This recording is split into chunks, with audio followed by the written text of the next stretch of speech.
नाजरीन, एक बहुत ही इम्पॉर्टेंट हम इशू की जानिब बढ़ रहे हैं। जैसे कि हम जानते हैं कि इंसान को अशरफुल मखलूक़ात कहा जाता है, लेकिन जब इंसानियत से ये गिरता है तो दरिंदों को भी शर्मा देता है। ऐसी ही दरिंदगी जामशोरों के इलाके खुदा की बस्ती में हुई, जहां माँ बाप के साथ कम सिन बेटों को भी बेदर्दी से ज़िबा कर दिया गया।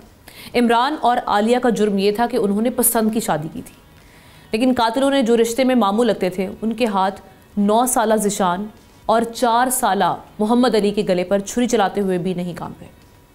ये वारदात भी गैरत के नाम पर कत्ल के खाते में डाल दी गई। इस्लामी जमहूरिया पाकिस्तान में हर साल हज़ारों बेटियां, माएँ और बहनें सिर्फ इसलिए कत्ल कर दी जाती हैं कि वो अपनी मर्ज़ी से जीना चाहती हैं, जिसका हक उन्हें दीन इस्लाम भी देता है। ह्यूमन राइट्स कमीशन के मुताबिक हर साल गैरत के नाम पर 1000 जानें ली जाती हैं। Human rights commission of Pakistan के जारी करदा स्टैट्स के मुताबिक 2024 में जनवरी से नवंबर तक 392 ख़वातीन गैरत के नाम पर कत्ल हुई। उनमें से पंजाब सबसे आगे 168 फिगर के साथ, सिंध में 151, खैबर पख्तूनख्वा में 52, बलूचिस्तान में 19, जबकि इस्लामाबाद से 2 केसेस रिपोर्ट हुए।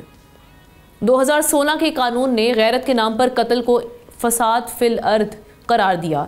इस एक्ट के तहत गैरत के नाम पर कत्ल की सज़ा उम्र कैद और सज़ाए मौत है, लेकिन कानून किताबों में बंद है और कातिल आज भी आज़ाद हैं, क्योंकि काले ही मकतूलीन के वारिस करार पाते हैं और फिर खुद ही अपने आप को माफ़ कर देते हैं।